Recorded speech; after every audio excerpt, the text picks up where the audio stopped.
Evet. Bismillahirrahmanirrahim. Mehmet Yavuz hocam ki Allah rahmet etsin gani gani. Bu kitabı daha öncesinden yani vefatından birkaç ay öncesinden böyle bir düşüncesi olduğunu, gazetede yayınlanmış olan yazılarını bir araya getirme düşüncesi ve bunları kitaplaştırma düşüncesi olduğunu söylemişti. Fakat zaman bulamadığını söylüyordu.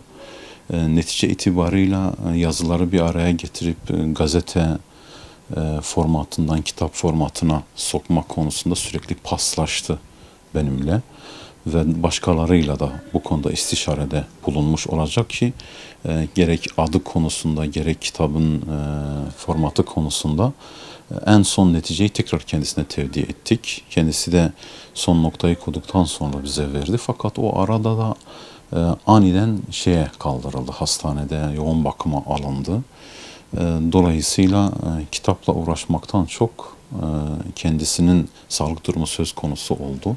Fakat o arada ben değil, yanında olanlar, görüşenler bu kitabının yayınlanması konusunu dile getirdiğini de söylemişlerdi. Dolayısıyla biz de bunu bir vasiyet telakki ederek kitabını en kısa sürede yayınlamaya çalıştık.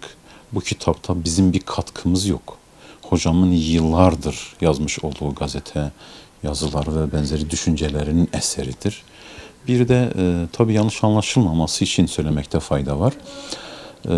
Kitabı merhumun vefatından sonra biz hemen piyasaya sürerek benzeri bir durumu, rant gibi bir durumu gözetmedik. Bu onun bir vasiyetiydi. Düşünceleriyle, fikirleriyle yaşaması için kitabın somutlaşması gerekiyordu.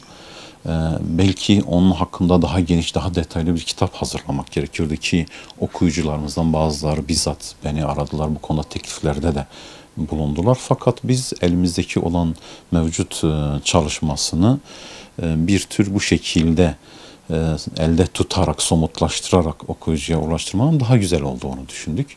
Ve böyle yayınlama fırsatımız oldu. Kitabın hikayesi de böyleydi.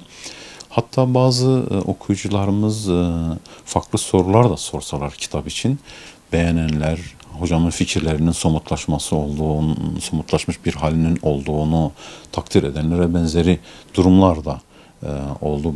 Bunu bildirenler de oldu. Bunun yanı sıra da hocamın Ateşle Yaklaşma diye bir makalesinin adı kitabın adı olarak verildi. Bunu da anlatmadan geçmeyeyim ki hocamla kitabın adı konusunda istişare ederken başka bir makalesinin ki kitabın içinde geçmektedir. Üst Aklın Oyunları diye. Bunun da olabileceğini söyledik. O da o anda beğendi fakat daha sonra tekrar düşünüp sanki bu olsa iyi olur dedi ve böylelikle kitabın adı Ateşle Yaklaşma diye kendi teklifini kabul ettik ve bu şekilde oldu. Ben bunu şuna yoruyorum, bu şekildeki şahsiyetlerin eserlerinin olması gerektiğine. Neden? Çünkü fikirler artık topluma mal olmuş fikirlerdir. Siyasi analiz, düşünce, bu konudaki tespitler, çözümlemeler ve benzeri durumlar yol gösterici, yön gösterici olan fikirlerdir. İnsanların bunlardan faydalanması, bunları bilmesi, bu tür şahsiyetlerin nasıl yetiştiğini ve hangi ortamlarda, hangi fikirlerle beslendikleri ve benzeri durumları yerinde görmek için kitabı okumaları gerektiğini düşünüyorum. Kitaptan faydalanmaları gerektiğini düşünüyorum. Bu vesileyle kitabın yayınlanmasının inşallah daha hayırlı, piyasaya girmesinin daha hayırlı olacağını düşündüğümüz için yayın evi olarak bu kitabı bu şekilde basmış olduk. Okuyucularımızdan istediğimiz ise bu bakış açısını, bu perspektifi gözeterek kitabı okumalarıdır. Tabii kitabın zahirinden çok batını bizim için önemlidir. Zahirinin kalitesinden çok batınının yani fikirlerinin kalitesi bizim için önemlidir. Hocamızın merhumun fikirlerinin bizim için, okuyucular için birer vasiyet hükmünde olduğunu da unutmamamız lazım. Bu vasiyeti idrak ederek yaklaşmalı.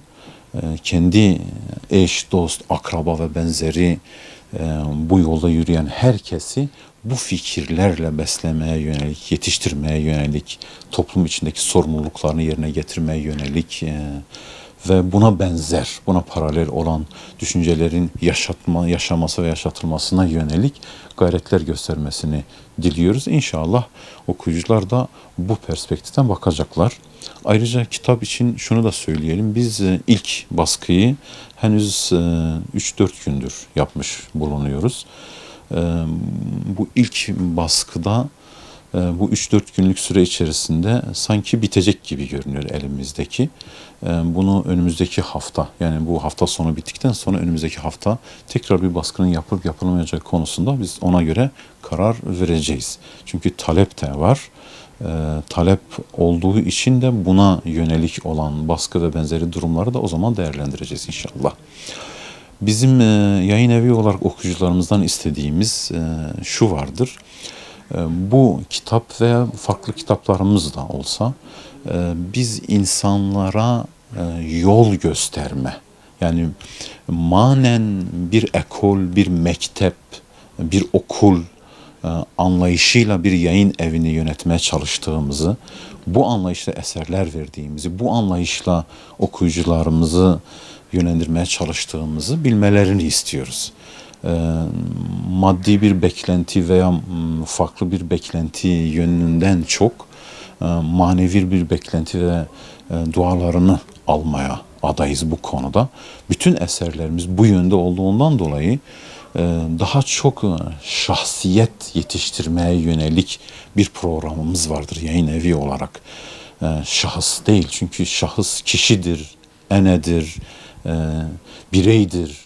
Ama şahsiyet öyle değil. Şahsiyet temsil noktasında bir şahs manevinin şahsiyeti olarak düşünüldüğünde bu konudaki gayretlerimizin böyle olduğu konusunda okuyucularımıza da bilgi vermiş olalım.